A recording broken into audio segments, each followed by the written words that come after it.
नमस्कार साथियों, स्वागत है आपका जीएस प्लस के इस ऑनलाइन प्लेटफॉर्म पे। मैं हूं आलोक पांडे।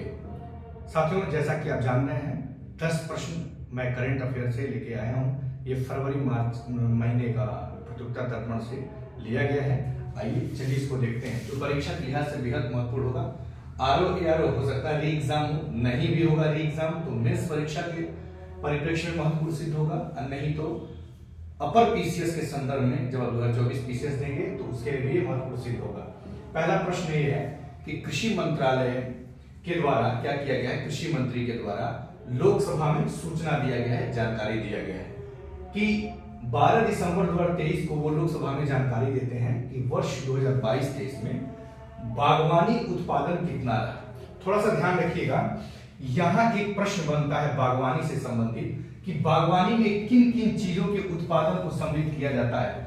अभी जो इन्होंने हवाला दिया है उसमें बागवानी में 3 चीजों को सम्मिलित किया गया है। किसको किसको? फल को, फूल को और सब्जी को। फल को यानी फलों के उत्पादन को सम्मिलित किया गया है, फूलों के उत्पादन को सम्मिलित किया गया है और सब्जियों के उत्पादन को सम्मिलित किया गया है। आगे बात समझ में? सवाल ये है, अब ये पूछ रहा है कि कृषि मंत्रालय द्वारा लोकसभा में एक जानकारी देते हुए 12 दिसंबर 2023 को वर्ष 2022-23 में बागवानी उत्पादन कितना रहा, तो सही आंकड़ा है ये 351.92 मिलियन टन रहा। ये इतना रहा, ध्यान रखिएगा। बागवानी उत्पादन और खाद्यान्न का जो उत्पादन था, ये ध्यान रखिएगा, उसी वर्ष ये 329.69 मिलियन टन रहा। ये ध्यान रखना है, ये कॉन्सेप्ट ये बनाना है कि खाद्यान्न का भी उत्पादन बागवानी के उत्पादन से कम रहा, यानी बागवानी के उत्पादन खाद्यान्न के उत्पादन से ज्यादा रहा। ध्यान से समझिएगा। इसीलिए बागवानी का जो उत्पादन रहा, बागवानी का जो प्रोडक्शन रहा, उत्पादन रहा, वो क्या रहा? ज्यादा रहा। किसकी तुलना में? खाद्यान्न के उत्पादन में। इसीलिए ऑप्शन में मैं खाद्यान्न के उत्पादन को भी सम्मिलित किया था कि आपको ये डाटा भी शेयर कर सकूं। यानी कि वर्ष 2001 कभी कभी स्टेटमेंट वाइज जब प्रश्न बनता है तो ये बन जाता है कि वर्ष 2022-23 में बागवानी का उत्पादन खाद्यान्न के उत्पादन से अधिक रहा, तो कहेंगे हाँ बिल्कुल अधिक रहा, क्योंकि ये डाटा बता रहा है। आगे बात समझ में? ये जो प्रश्न पूछा गया उसका जवाब ये है, ए ऑप्शन है 351.92 मिलियन टन। कहीं कोई दिक्कत नहीं होगा। नेक्स्ट क्वेश्चन पे चलते हैं। दूसरा प्रश्न कह रहा है कि फलों एवं सब्जियों के उत्पादन के मामले में भारत का विश्व में कौन सा स्थान है। आगे बात समझ में? ए ऑप्शन कह रहा है, ध्यान से, प्रश्न थोड़ा सा गलत हो गया। फलों एवं सब्जियों के उत्पादन के मामले में विश्व में कौन सा राष्ट्र पहले स्थान पे है और कौन सा दूसरे स्थान पे है, यहां ध्यान देने वाली बात है। एक थोड़ा सा मिस्टेक हो गया है। विश्व में ध्यान देंगे,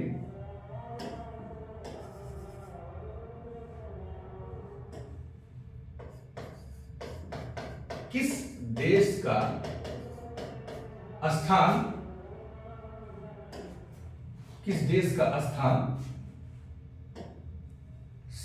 प्रथम रहा। ठीक है, फलों एवं सब्जियों के उत्पादन के मामले में विश्व में किस देश का स्थान प्रथम रहा? चीन का प्रथम रहा, द्वितीय स्थान पे भारत है। ध्यान रखिएगा, भारत क्या है? सेकंड पोजीशन पे है और चीन क्या है? फर्स्ट पोजीशन पे है। आगे बात समझ में? बाकी ये सब वैसे ही दिया गया था ऑप्शन में। नेक्स्ट क्वेश्चन पे चलते हैं। नेक्स्ट क्वेश्चन पे देखेंगे, दे रहा है कि केला, पपीता, नींबू एवं भिंडी के उत्पादन में, इसलिए इसका जिक्र किया गया है क्योंकि ये प्रतियोगिता दर्पण में मेंशन किया गया है बाकायदे लोकसभा में। तो केला, पपीता, नींबू एवं भिंडी के उत्पादन में भारत का विश्व में कौन सा स्थान रहा? तो इसमें भारत का स्थान नंबर 1 रहा है, प्रथम स्थान रहा है। केला के उत्पादन के मामले में, पपीता के उत्पादन के मामले में, नींबू के उत्पादन के मामले में, भिंडी के उत्पादन के मामले में। ठीक है, नेक्स्ट क्वेश्चन, चौथा प्रश्न देखिए, ये सबसे महत्वपूर्ण प्रश्न है। राज्यों में बागवानी उत्पादन का भी आंकड़ा चार्ट बना करके दिया गया था। तो अमूमन देखा गया है 4 राज्यों के सीक्वेंस लगाने के लिए दे देता है।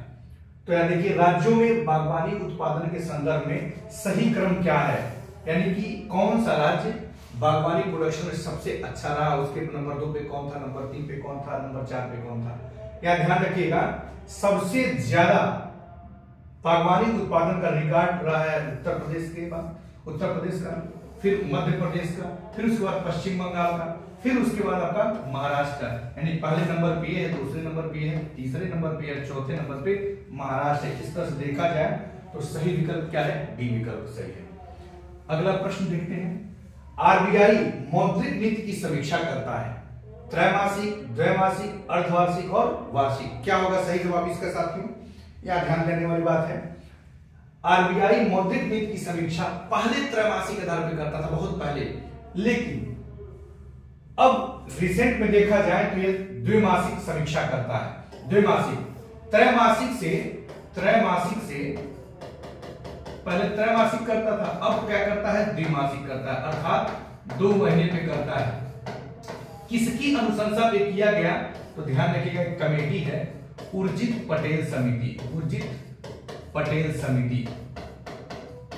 पटेल समिति की सिफारिश पे, उसकी अनुशंसा पे आरबीआई की जो मौद्रिक नीति की समीक्षा है त्रैमासिक आधारों पे पहले होता था, उसको चेंज करके द्वैमासिक पे किया जाने लगा, और रिसेंट में यही बना हुआ है, यानी कि द्वैमासिक आधार पे ही समीक्षा किया जा रहा है। आइए नेक्स्ट क्वेश्चन पे चलते हैं। आरबीआई ने 8 दिसंबर 2023 को 5वीं मौद्रिक नीति समीक्षा किया, इसमें वह क्या किया? ए ऑप्शन कह रहा है रेपो रेट व एमएसएफ में परिवर्तन किया, गलत बात है। रेपो दर में वृद्धि किया तथा एसएलआर में कमी किया, यह भी गलत है। सीआरआर में वृद्धि किया, गलत है। रेपो दर व अन्य प्रमुख बैंकिंग दरों में कोई परिवर्तन नहीं किया, बिल्कुल सही बात है। 5वीं मौद्रिक नीति की जब समीक्षा किया वो 8 दिसंबर 2023 को, तो रेपो रेट को अपरिवर्तित रहने दिया, साथ ही अन्य बैंक दरों को भी वो अपरिवर्तित रहने दिया। शायद इसका कारण मुद्रास्फीति को कंट्रोल में रखना हो सकता है। अगला प्रश्न देखते हैं। आरबीआई ने अपनी मौद्रिक नीति 8 दिसंबर 2023 को जो जारी किया, यानी कि 5वीं मौद्रिक नीति की बात हो रहा है। ये किस मौद्रिक नीति की बात हो रहा है? 5वीं मौद्रिक नीति की बात हो रहा है। कि समीक्षा में मुद्रास्फीति कितना रखा? ए ऑप्शन कह रहा है 5.2, B option 5.4, C option 6.4, D option 6.7। 5.4 रखने का यथावत बना रखा, कि हमको मुद्रास्फीति कितना रखना है? 5.4% रखना है। अपने ये मौद्रिक नीति की समीक्षा में जाहिर किया। 8वां प्रश्न कह रहा है कि वित्तीय वर्ष 2023-24 में देश में जीडीपी में कितने प्रतिशत वृद्धि का अनुमान आरबीआई ने अपनी 5वीं मौद्रिक नीति की समीक्षा में किया? इस तरह के प्रश्न खूब उत्तर प्रदेश लोक सेवा आयोग पूछता है, तो इसका सही जवाब है 7% तक रखने का अपनी समीक्षा में किया, कि जीडीपी 7% तक हो जाएगा। पहले 6.5 रखा था, बाद में फिर 7% कर दिया था। 9वां प्रश्न क्या है? 30 दिसंबर 2023 को झंडी दिखाकर प्रधानमंत्री नरेंद्र मोदी जी ने अयोध्या से दरभंगा के बीच, ये देखिएगा पॉइंट महत्वपूर्ण जगह, कहां से? अयोध्या, एडी याद रखिए, एडी, अयोध्या से दरभंगा के बीच रेलगाड़ी को रवाना किया। इसे क्या नाम दिया गया? सबसे पहली बात क्या है देख लेते हैं कि जन भारत, कल्याण भारत, अमृत एक्सप्रेस, अमृत भारत एक्सप्रेस। सही बात है, सही जवाब है अमृत भारत एक्सप्रेस, इसको नाम दिया गया। वंदे भारत एक्सप्रेस की तर्ज पर इस अमृत भारत एक्सप्रेस को क्या किया गया? लॉन्च किया गया। ये ध्यान रखिएगा 22 कोचों की फैसिलिटी है इसमें, और इसको वंदे भारत की तर्ज पे किया गया है, और आम आदमियों को ध्यान में रख करके भी इसे लॉन्च किया गया है, ये ध्यान रखिएगा। और सारी फैसिलिटी वंदे भारत जैसे ही आपको इसमें मिलेगी। आ रही बात समझ में? आता है नेक्स्ट 10वां प्रश्न और आज का लास्ट प्रश्न, कि फिक्की यानी कि FICCI, FICCI federation of Indian chambers of commerce and industry. देखिएगा इसलिए इसको लिखा हूं कि कई दफा लोक सेवा आयोग इसको पूछ दिया है।